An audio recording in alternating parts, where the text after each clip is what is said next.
Imagine a trade so lopsided, most people barely noticed it, yet its ripple effects could reshape a contender. That's exactly what happened when the Atlanta Hawks quietly offloaded Kobe Bufkin's $4.5 million contract to the Brooklyn Nets in exchange for little more than cash.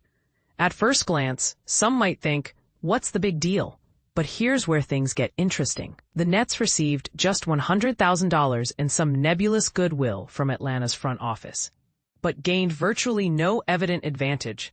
NBA insider Jake Fisher even publicly questioned Brooklyn's motives, pointing out that the move didn't help their rebuild, nor did it boost their competitiveness in any meaningful way. Meanwhile, Atlanta strategically positioned themselves a comfortable $15.7 million below the first salary cap apron, giving them newfound flexibility to target roster upgrades, especially at point guard, a spot they desperately need to fill.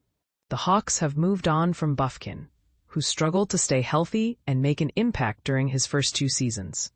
He suited up for just 27 games, never topping 24 minutes or 12 points in a single matchup, raising doubts about his long-term NBA future.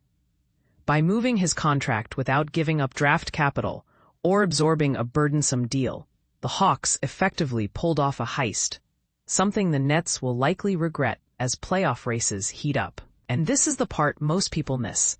Atlanta's front office, now helmed by rising executive Onsi Saleh, is quietly earning a reputation for shrewd, even ruthless deal-making. Recall how they nabbed Kristaps Porzingis in a headline-grabbing trade with the Pelicans, one that many still call shockingly one-sided. Additions like Nickeil Alexander-Walker and Luke Kennard have also deepened the roster, signaling to fans that this team isn't content to simply tread water. They're aiming for serious postseason glory. With emerging talents like Jalen Johnson, Zachary Riesacher, and Dyson Daniels, all under 25, the Hawks have a young core that could define the franchise's next decade. Of course, the looming question remains, what will Atlanta ultimately do with star point guard Trae Young? That's the kind of discussion sure to spark heated barbershop debates across the city. Here's a controversial twist. Was this really a case of Nets incompetence? Or does Brooklyn know something about Bufkin's potential the rest of the league has overlooked?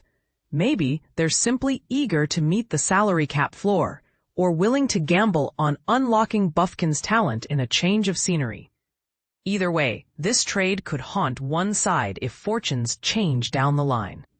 For now, though, Atlanta's fans can stop wondering about what-ifs involving Bufkin, and instead look forward to seeing what magic their open roster spot might conjure. If Saleh turns that flexibility into a key acquisition, he'll have even more reason to thank Sean Marks and the Nets. One thing is clear.